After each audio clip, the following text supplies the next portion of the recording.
जय हिंद। आज हम लोग एसएससी जीडी का सेट नंबर 54 को यहाँ पर डिस्कस करने वाले हैं।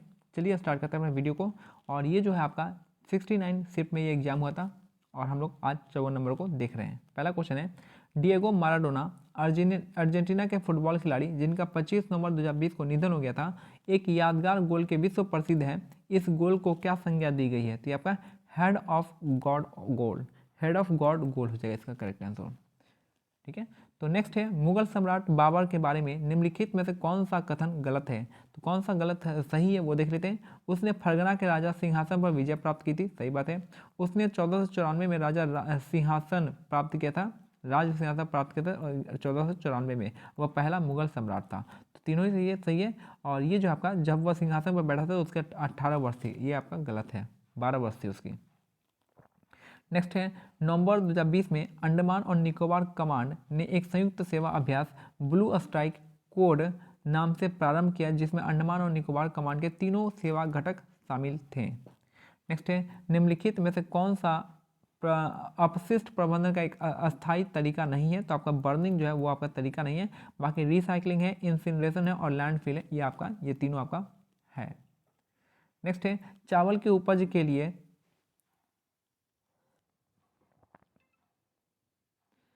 आवश्यकता होती है किसकी? तो उच्च तापमान की होती है, उच्च आर्द्रता की होती है और वर्षा की होती है। ठीक है, तो चावल की उपज के लिए उच्च तापमान, उच्च आर्द्रता और वर्षा की जरूरत होती है।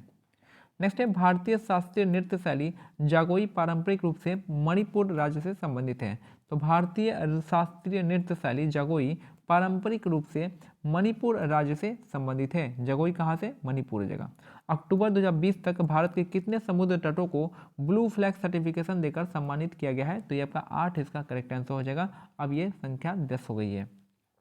अक्टूबर 2020 तक भारत के कितने समुद्र तटों को ब्लू फ्लैग सर्टिफिकेशन देकर सम्मानित किया गया है? तो आपका 8 इसका करेक्ट आंसर हो जाएगा। नेक्स्ट है, भारत का पहला आर्थिक सर्वेक्षण जो है 1950-51 में प्रस्तुत किया गया था। तो भारत का पहला आर्थिक सर्वेक्षण जो है 1950-51 में प्रस्तुत किया गया था। नेक्स्ट है, भारत के निम्नलिखित में से किस फसली मौसम में तरबूज, खरबूजा आदि का उत्पादन किया जाता है? तो जायद सीजन में किया करते हैं।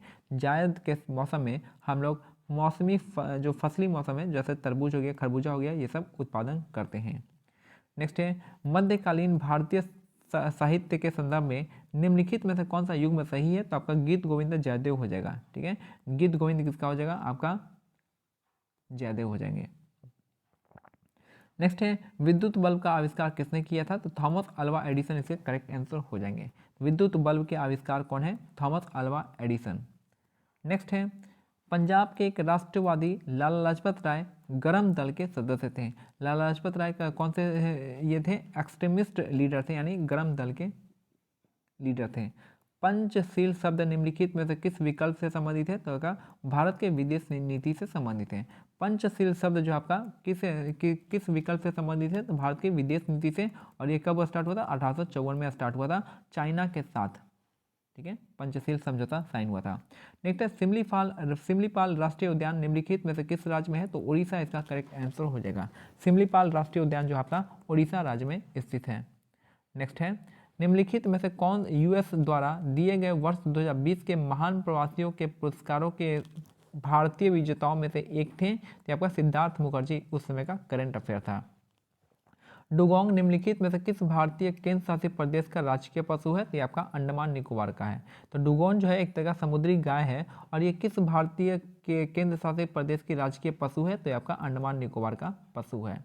नेक्स्ट है, खेल एवं युवा मंत्रालय ने केंद्रीय मंत्री किरण रिजिजू ने नवंबर 2020 में खेल प्राधिकरण के 11वें क्षेत्रीय केंद्र का आभासी उद्घाटन निम्नलिखित में से किस राज्य में किया था? तो पंजाब राज्य में किए थे।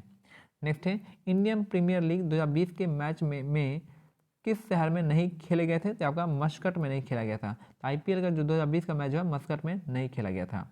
नेक्स्ट है, औपनिवेशिक भारत में अंग्रेजी शासन के विरुद्ध अपनी सक्रियता के लिए प्रसिद्ध एक प्रमुख पख्तून अहिंसक आंदोलन खुदाई खिदमतगार के संस्थापक कौन थे? तो आपका खान अब्दुल गफ्फार खान हो जाएंगे। इनको सीमांत गांधी भी कहा जाता है। तो औपनिवेशिक भारत में अंग्रेजी शासन के विरुद्ध अपनी सक्रियता के लिए प्रसिद्ध एक प्रमुख पख्तून अहिंसक आंदोलन खुदाई खिदमतगार के संस्थापक इनमें से कौन है? तो खान अब्दुल गफ्फार खान, जिनको हम सीमांत गांधी भी कहते हैं। निम्नलिखित में से किस शब्द को कैम्ब्रिज यूनिवर्सिटी द्वारा 2020 में award of the year word of the year घोषित किया गया था? तो क्वारंटाइन इसका करेक्ट आंसर हो जाएगा। नेक्स्ट है, संसद के सदनों द्वारा एकल या संयुक्त अधिवेशन में पारित होने के पश्चात प्रत्येक विधेयक जो है राष्ट्रपति की सहमति के लिए उनके समक्ष प्रस्तुत किया जाता है। तो संसद के सदनों द्वारा एकल या संयुक्त अधिवेशन में पारित होने के पश्चात प्रत्येक विधेयक राष्ट्रपति के सहमति के लिए उनके समक्ष प्रस्तुत किया जाता है।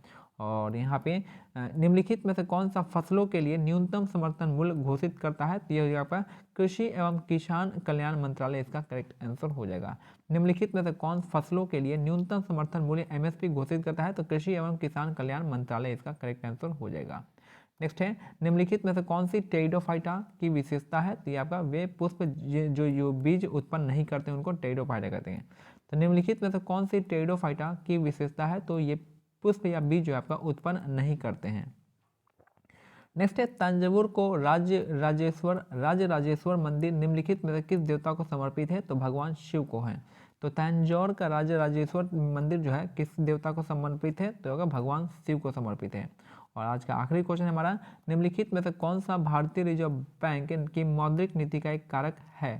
तो ये आपका रेपो रेट इसका करेक्ट आंसर हो जाएगा। तो निम्नलिखित में से कौन सा भारतीय रिजर्व बैंक का मौद्रिक नीति का एक कारक है? तो ये हो जाएगा आपका रेपो रेट इसका करेक्ट आंसर हो जाएगा। जबकि कमर्शियल बैंक को लोन लेता है कम समय के लिए तो उसको हम रेपो रेट कहते हैं।